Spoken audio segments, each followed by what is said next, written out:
स्वागत है दोस्तों आप सभी का आपके अपने YouTube चैनल सीजी ज्ञान पर।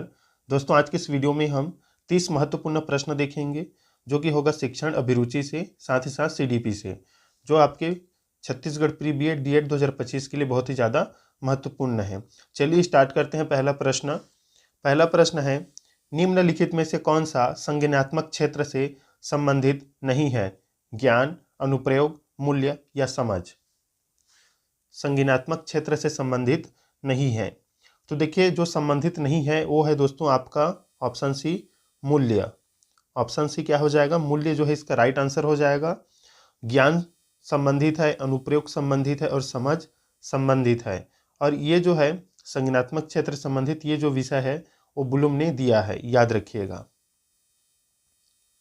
दूसरा प्रश्न देखिए महत्वपूर्ण, सह पाठ्यक्रम गतिविधियां अधिकतर संबंधित होती है छात्रों का मानसिक विकास से, छात्रों के सर्वांगीण विकास से, शिक्षण संस्थानों के विकास से या छात्रों का व्यवसायिक विकास। बताइए सह पाठ्यक्रम गतिविधियां किससे संबंधित होती है? महत्वपूर्ण प्रश्न है। तो देखिए जो सह पाठ्यक्रम गतिविधियां होती है दोस्तों, ये होती है आपका छात्रों का सर्वांगीण विकास से संबंधित। ऑप्शन बी क्या हो जाएगा? सही उत्तर हो जाएगा।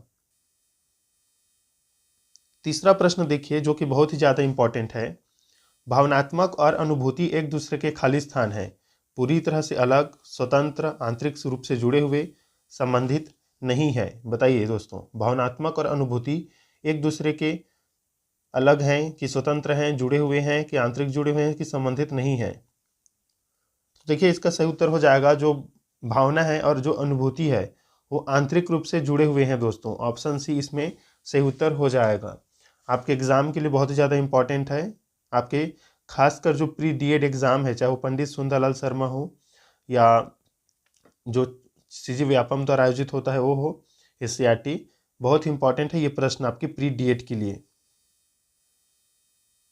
चौथा प्रश्न देखिए, एक छात्र को शैक्षिक क्षेत्र के तहत एक विषय में 100 में से 47 अंक मिले। यह अंक सीसीई योजना के तहत किस ग्रेड में सूचीबद्ध होगा? समग्र मूल्यांकन के तहत किस ग्रेड में सूचीबद्ध होगा? B2, C1, C2 या B1? महत्वपूर्ण प्रश्न। तो देखिए इसका जो है राइट आंसर हो जाएगा आपका ऑप्शन सी, C2 के जो है अंतर्गत आएगा। 47 अंक वाला देख लेते हैं लिस्ट। सतत एवं व्यापक मूल्यांकन जो है इसमें आप देख लीजिए कौन कौन से अंक पर जो है कौन कौन सा ग्रेड मिलता है और कौन कितने पॉइंट्स मिलते हैं। ये जो है इसका पूरा विवरण है, ये इंपॉर्टेंट है आपके एग्जाम्स के लिए। ये जो टॉपिक है सतत एवं व्यापक मूल्यांकन, इससे आपकी प्री बीएड और डीएड में जो है एक प्रश्न आता है दोस्तों, याद रखिएगा। देखिए अगला प्रश्न है, सतत एवं व्यापक मूल्यांकन संदर्भित करता है छात्रों के विकास का दैनिक मूल्यांकन, छात्रों के नियमित मूल्यांकन की एक प्रणाली जो छात्रों के विकास के सभी पहलुओं को शामिल करता है, एक कक्षा में सभी छात्रों का नियमित मूल्यांकन या उपरोक्त सभी। बताइएगा सही उत्तर क्या है? सतत एवं व्यापक मूल्यांकन किसे संदर्भित करता है? तो देखिए सतत एवं व्यापक मूल्यांकन इन तीनों को ही संदर्भित करता है। ऑप्शन डी क्या हो जाएगा?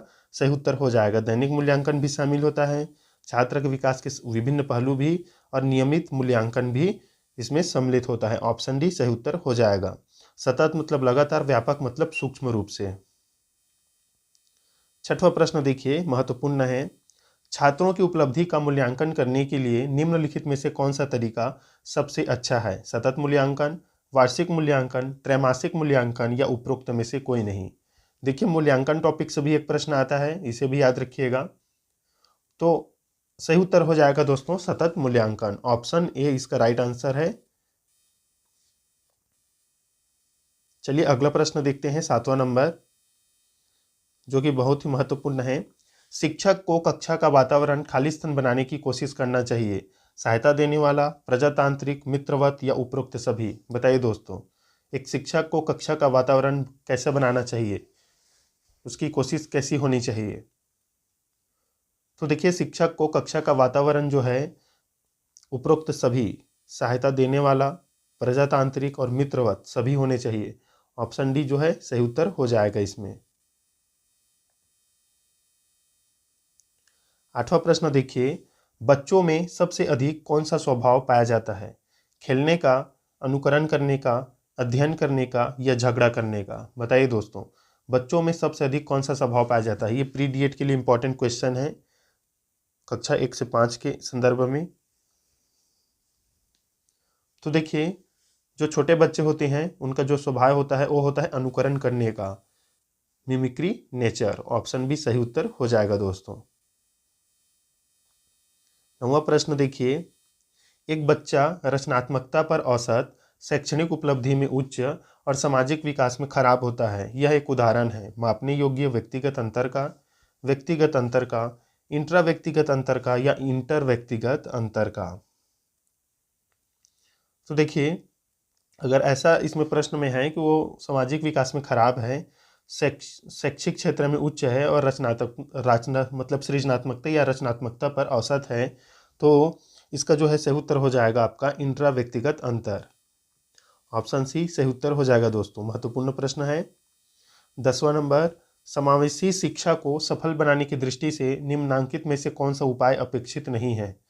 समावेशी शिक्षा,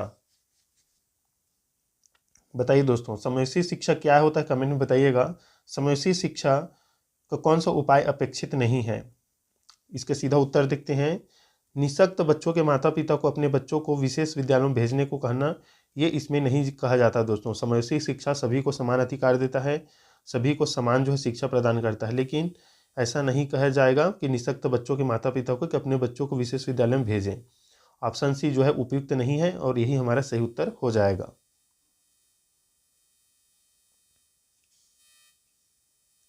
समावेशी कक्षा में सामान्य बालकों के लिए निम्नलिखित में से कौन सा सकारात्मक पक्ष हो सकता है? मानसिक विकास अधिक तेजी से होता है, सामाजिक कौशल का विकास आसानी से होता है, गत्यात्मक कौशल आसानी से होता है या नैतिक विकास तेजी से होता है? बताइए दोस्तों, समावेशी कक्षा में सामान्य बालकों के लिए सकारात्मक पक्ष क्या होगा? तो देखिए, समावेशी कक्षा में बहुत से बच्चे होते हैं, सभी धर्म से, सभी क्षेत्र से, तो इसमें जो है सामाजिक कौशल का विकास आसानी से होगा। ऑप्शन बी क्या हो जाएगा? सही उत्तर हो जाएगा। 12वां प्रश्न देखिए, महत्वपूर्ण है। विद्यालय स्तर की शिक्षा में बालिकाओं और सामाजिक रूप से पिछड़े वर्ग के लिए निःशुल्क और अनिवार्य शिक्षा की नीति को लागू किया गया है। यह किस अभियान की प्रतिनिधित्व करता है? प्रतिभा को प्रोत्साहित करना, समता और समानता, सुरक्षा सुनिश्चित करना या विविध जरूरतों को पूरा करना? महत्वपूर्ण प्रश्न। तो देखिए, विद्यालय स्तर की शिक्षा जिसमें बालिकाओं और सामाजिक रूप से पिछड़े वर्ग के लिए निःशुल्क अनिवार्य शिक्षा की नीति जो लागू करता है, वो समावेशी शिक्षा है, जहाँ पर आपको क्या है, समता और समानता प्रदान किया जाता है। इक्विटी एंड इक्वालिटी, याद रखिएगा। ऑप्शन बी सही उत्तर हो जाएगा।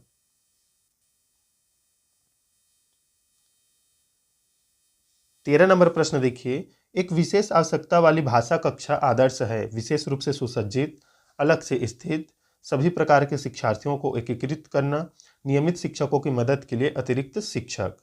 एक विशेष आवश्यकता वाली भाषा कक्षा आदर्श है, तो देखिए वो आदर्श किसका है दोस्तों? सभी प्रकार के शिक्षार्थियों को एकीकृत करना, ये जो है एक विशेष आवश्यकता वाली भाषा कक्षा का आदर्श है। तो ऑप्शन सी क्या हो जाएगा? सही उत्तर हो जाएगा। इंपॉर्टेंट प्रश्न है, मोस्ट इंपॉर्टेंट। जो माइक्रो टीचिंग है, सूक्ष्म शिक्षण का जो भारतीय मॉडल है, उसमें कुल कितना समय लगता है? 30 मिनट, 40 मिनट, 36 मिनट या 45 मिनट? बताइएगा दोस्तों। ये कराया हुआ है प्रश्न हमने पहले भी, आपकी pre B Ed D Ed के लिए बहुत इंपॉर्टेंट। तो देखिए, इसका सही उत्तर हो जाएगा दोस्तों 36 मिनट। ऑप्शन सी सही उत्तर हो जाएगा। 6 मिनट में बटा रहता है, 6 भाग होता है। यदि शिक्षक को कक्षा में कोई समस्यात्मक बच्चा मिल जाए तो उसे क्या करना चाहिए? बच्चे को तुरंत घर भेज देना चाहिए, बच्चे की तरफ ध्यान नहीं देना चाहिए, बच्चे को दंडित किया जाना चाहिए या बच्चे को परामर्श प्रदान किया जाना चाहिए? बताइएगा सही उत्तर। कोई समस्यात्मक बच्चा मिल जाए तो क्या करना चाहिए? तो देखिए, जहाँ तक की बात है, तुरंत घर भेज देने, ये नहीं होगा, ध्यान नहीं, ये गलत है, दंड देना तो ये तो अपराध ही है। बच्चे को परामर्श प्रदान किया जाना चाहिए। ऑप्शन डी सही उत्तर हो जाएगा। 16 नंबर प्रश्न देखिए, इंपॉर्टेंट। निम्नलिखित में से कौन सा बालक के विकास पर प्रभाव डालता है? समाज, परिवार, विद्यालय या इनमें से सभी?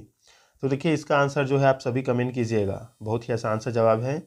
बालक के विकास पर कौन सा जो है प्रभाव डालता है? क्या समाज डालता है, क्या परिवार डालता है, क्या विद्यालय डालता है? क्या ये तीनों ही बालक के विकास पर, डेवलपमेंट पर प्रभाव डालते हैं? बताइएगा कमेंट में। शारीरिक विकास का संबंध नहीं है शरीर के भार से, बुद्धि से, कंकाल तंत्र से, मांसपेशियों की वृद्धि से। बताइएगा। देखिए शारीरिक विकास का संबंध नहीं है दोस्तों, शरीर के विकास की बात है यहाँ पर। तो भार में वृद्धि होगा, जाहिर सी बात है। कंकाल तंत्र में वृद्धि होगा, मांसपेशी में भी वृद्धि आपको दिखाई देगा। बुद्धि से ये संबंधित नहीं है। ऑप्शन बी सही उत्तर हो जाएगा।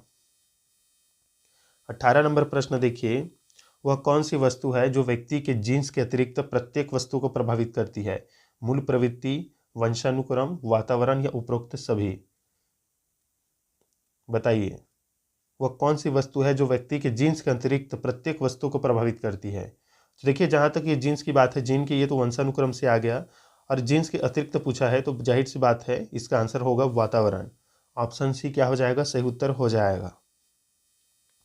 ये जो है किसने कहा ये भी देख लेती हैं। बिरिंग, लैंगफील्ड तथा बेल्ड के अनुसार वातावरण वह प्रत्येक वस्तु है जो व्यक्ति के पैतृक या पितृकों के अतिरिक्त अन्य सभी बातों को प्रभावित करती है।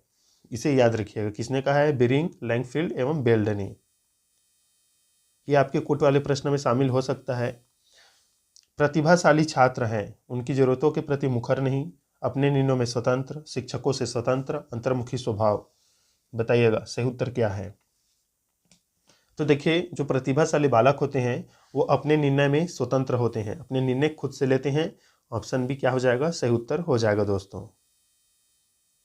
20 नंबर प्रश्न देखिए, साले आधारित सतत और व्यापक मूल्यांकन छात्रों के लिए उपयोगी है। तनाव कम करने के लिए, मूल्यांकन को नियमित करने के लिए, अपने कार्य को जांचने के लिए, उपरोक्त सभी? बताइए सतत और व्यापक मूल्यांकन छात्र के लिए उपयोगी है। तो देखिए इसका राइट आंसर हो जाएगा ऑप्शन डी सही उत्तर हो जाएगा। तनाव कम करने के लिए बिल्कुल सही। समय समय पर मूल्यांकन तनाव को कम करता है, मूल्यांकन को नियमित करता है, साथ ही साथ अपने कार्य को जांचने के लिए भी। तो बिल्कुल सही है उपरोक्त सभी। मूल्यांकन मतलब दोस्तों आप इतना याद रखें, परीक्षा। CCE प्रचार के मूल्यांकन का उद्देश्य है, मतलब सतत और व्यापक मूल्यांकन, उसका उद्देश्य क्या होगा दोस्तों? बताइए उद्देश्य क्या होगा?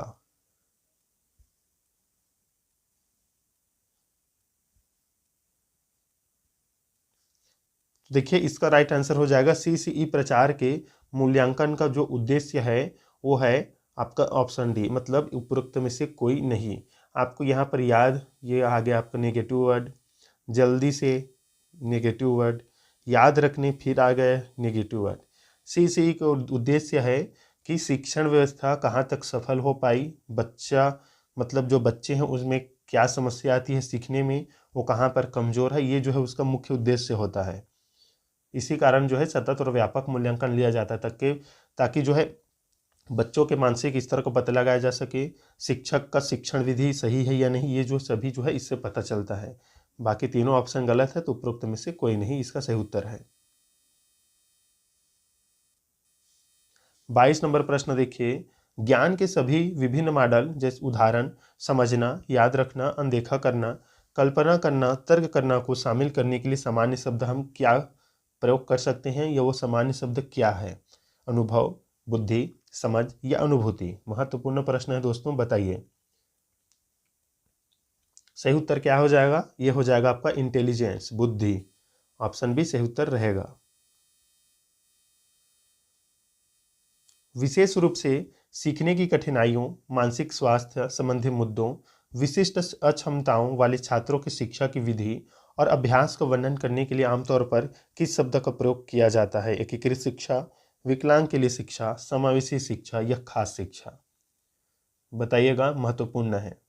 इसका भी आंसर आप कमेंट में बताइएगा, बहुत ही आसान सा है, बार बार ये टॉपिक हमने कराया है। 24 नंबर प्रश्न देखिए, निम्नलिखित में से संज्ञान का कारक नहीं माना जाता? क्रोध, भूख, स्थान छोड़ना, डर? बताइए दोस्तों। देखिए जो संज्ञान से संबंधित है वो क्रोध है आपका भूख है और डर है, ये तीनों सम्मिलित है। स्थान छोड़ना रिट्रेट ये नहीं है, ऑप्शन सी सही उत्तर हो जाएगा। 25 नंबर प्रश्न देखिए, निम्नलिखित में से कौन सी पद्धति निम्न दृष्टि बालकों की पहचान करने की पद्धति नहीं है? निम्न दृष्टि बालकों की पहचान करने की पद्धति नहीं है। कार्य निष्पादन परीक्षण, कक्षा प्रेक्षण, नेत्र जांच, उपरोक्त में से कोई नहीं।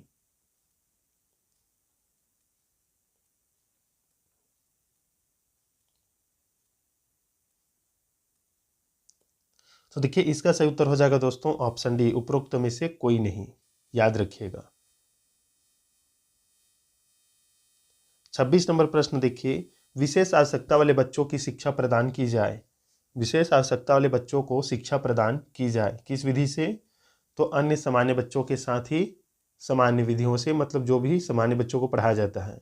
तो जो विशेष आवश्यकता वाले बालक हैं, याद रखिएगा उन्हें अलग शिक्षा देने की आवश्यकता नहीं है, उन्हें शिक्षा दिया जाएगा अन्य सामान्य बच्चों के साथ ही। ये प्रश्न बहुत ही इंपॉर्टेंट है और ये अधिकतर इसमें जो है अभ्यर्थी जो है स्टूडेंट है वो गलत करते हैं। अधिकतर जो स्टूडेंट है वो विशेष विद्यालय टिक करते हैं, लेकिन गलत है, याद रखिएगा। ऑप्शन ए सही रहेगा। 27 नंबर प्रश्न देखिए, निम्न में से किस कौशल में पूर्व ज्ञान की परीक्षा आती है? प्रदर्शन, परिचय, उद्दीपन या समापन?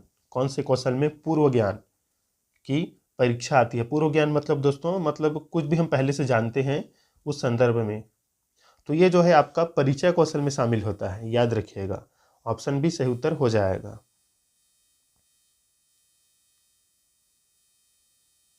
प्रश्न देखिए, अगला प्रश्न है 28 नंबर। कथन है, हमारे बीच ऐसे लोग हैं जो लंबे हैं और कुछ छोटे हैं, कुछ गोरे हैं, कुछ काले हैं, कुछ पुष्ट हैं, कुछ कमजोर है। यह किस सिद्धांत पर आधारित है? बताइए। बुद्धि और लिंग, बुद्धि और जाति अंतर, व्यक्तिगत असमानता, व्यक्तिगत उन्नति। बताइएगा सही उत्तर क्या है। तो देखिए दोस्तों, जाहिर सी बात है ये इंडिविजुअल जो है इंडिविजुअल जो है डिसिमिलरिटी से संबंधित है, व्यक्तिगत असमानता से। ऑप्शन सी क्या हो जाएगा? सही उत्तर हो जाएगा। व्यक्तिगत भिन्नता, विभिन्नता भी जो बोलते हैं हम उसे। प्रत्येक बच्चा अद्वितीय है, यह कथन किस सिद्धांत को संदर्भित करता है? मतलब प्रत्येक बच्चा अपने आप में जो है विशेष है। निरंतरता, एक समान प्रतिरूप, एकीकरण, व्यक्तिक विभिन्नता। तो इसका भी राइट आंसर हो जाएगा व्यक्तिक विभिन्नता दोस्तों। ऑप्शन डी सही उत्तर हो जाएगा, याद रखेगा। प्रत्येक बच्चा जो है अद्वितीय है, मतलब उसके समान कोई दूसरा नहीं है। 30 नंबर प्रश्न जो कि मोस्ट इंपॉर्टेंट है, आपके सीजीपी से संबंधित प्रश्न है और ये सीजी टेट में, सी टेट में, जितने भी जो एग्जाम है जहाँ पर शिक्षा मनोविज्ञान संबंधित प्रश्न आता है उसमें ये पूछा जाता है। एक बच्चा सा को वास तथा न्यूक्लियर को अनक्लियर पढ़ता है में अंतर नहीं कर पाता या नहीं पहचान पाता, वह पीड़ित है किस रोग से या किस विकार से? डिसलेक्सिया, डायलेक्सिया है, शब्द जबलिंग विकार है, डिसलेक्सीमिया है या डिस्फॉर्मिया है? बताइए। तो देखिए इसका राइट आंसर हो जाएगा ऑप्शन ए। इसे जो है हिंदी में यहाँ पर डायस्लेक्सिया बोल दिया गया है, हम इसीलिए डिसलेक्सिया भी पढ़ते हैं। तो ऑप्शन ए सही उत्तर हो जाएगा, जिसमें वो शब्दों को मतलब उल्टा पढ़ते हैं, मतलब समझ नहीं पाते, सा को वास पढ़ देते हैं, कुछ भी मतलब आगे पीछे।